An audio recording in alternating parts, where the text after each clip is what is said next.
Assalamualaikum warahmatullahi wabarakatuh. Perkenalkan, nama saya Amanda Mailan Indriani, NPM 234111053 dari kelas manajemen 23A. Di sini saya akan menyampaikan materi mata kuliah pengantar manajemen, yaitu tanggung jawab sosial.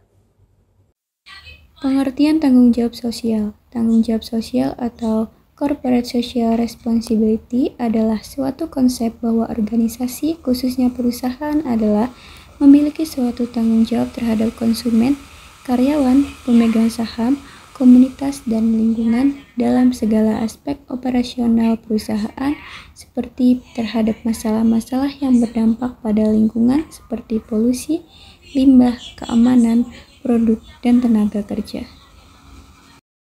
Pengertian tanggung jawab sosial dapat dilihat dalam Undang-Undang Nomor 40 Tahun 2007 tentang perseroan terbatas, Pasal 1 Ayat 3 yang menyatakan sebagai berikut. Tanggung jawab sosial dan lingkungan adalah komitmen perseroan untuk berperan serta dalam pembangunan ekonomi berkelanjutan guna meningkatkan kualitas kehidupan dan lingkungan yang bermanfaat, baik bagi perseroan sendiri, komunitas tempat, maupun masyarakat pada umumnya. Selanjutnya yaitu ada jenis tanggung jawab sosial. Cara utama perusahaan menjalankan tanggung jawab sosial mencakup filantropi, mendorong kesukarelaan, praktik ketenaga kerjaan yang etis, dan perubahan lingkungan. Misalnya, perusahaan yang mengelola dampak lingkungan mungkin berupaya mengurangi jejak karbon dan membatasi limbah. Ada juga tanggung jawab sosial atas praktik etis bagi karyawan, yang berarti menawarkan upah yang adil, yang timbul ketika Undang-Undang Perlindungan Karyawan terbatas. Jenis tanggung jawab sosial yang pertama yaitu ada upaya filantropis. Perusahaan terbesar di dunia sejalan dengan upaya filantropi. Microsoft bekerja sama dengan Bill and Melinda Gates Foundation untuk menghadirkan teknologi ke komunitas di seluruh dunia.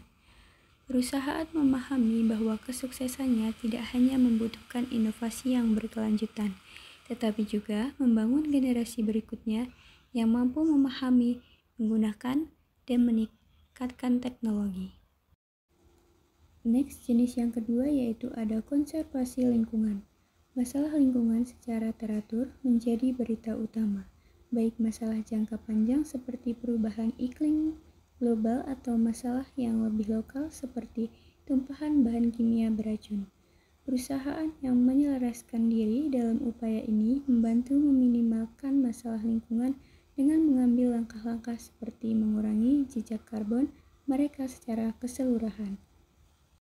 Selanjutnya jenis yang ketiga yaitu keragaman perusahaan dan praktik ketenaga kerjaan. Para pemimpin bisnis menyadari bahwa keragaman di tempat kerja bermanfaat ketika semua orang bergaul dan bekerja sama sebagai tim. Namun, kebijakan ketenaga kerjaan harus berlaku untuk semua karyawan, bahkan mereka yang berada di level tertinggi perusahaan. Selanjutnya yaitu ada jenis yang keempat, mendukung upaya relawan dan kegiatan amal. Komunitas dan badan amal lokal selalu membutuhkan bantuan. Para pemimpin bisnis yang cerdas tahu bahwa terlihat dalam komunitas secara produktif juga baik untuk perusahaan. Para pemimpin bisnis memiliki kesempatan untuk memilih di mana akan menghabiskan upaya sukarela untuk membantu area lokal bersama dengan perusahaan. Yang penting bagi bisnis adalah memilih penyebab dan menyumbangkan waktu. Setelah jenis-jenis tanggung jawab sosial, yaitu ada strategi pengelolaan tanggung jawab sosial bagi perusahaan.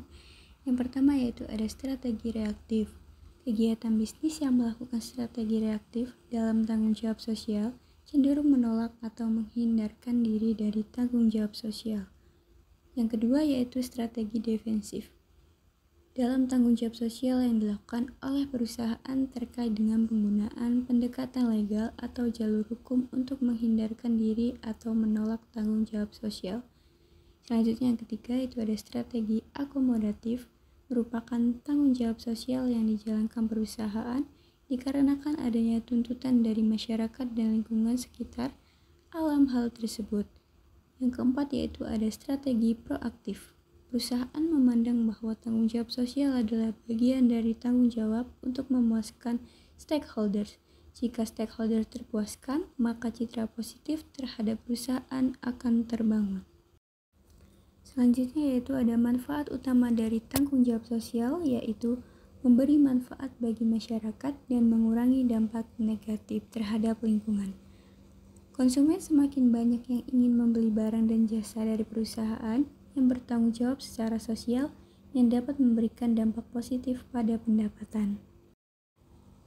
Setelah manfaat utama, ada manfaat umum tanggung jawab sosial bagi perusahaan, yaitu meningkatkan laba. Perusahaan yang menerapkan program tanggung jawab sosial juga dapat meningkatkan citra mereknya. Program tanggung jawab sosial juga dapat memberikan dampak positif terhadap semangat kerja para karyawannya. Sekian presentasi dari saya tentang materi tanggung jawab sosial. Saya akhiri. Wassalamualaikum warahmatullahi wabarakatuh.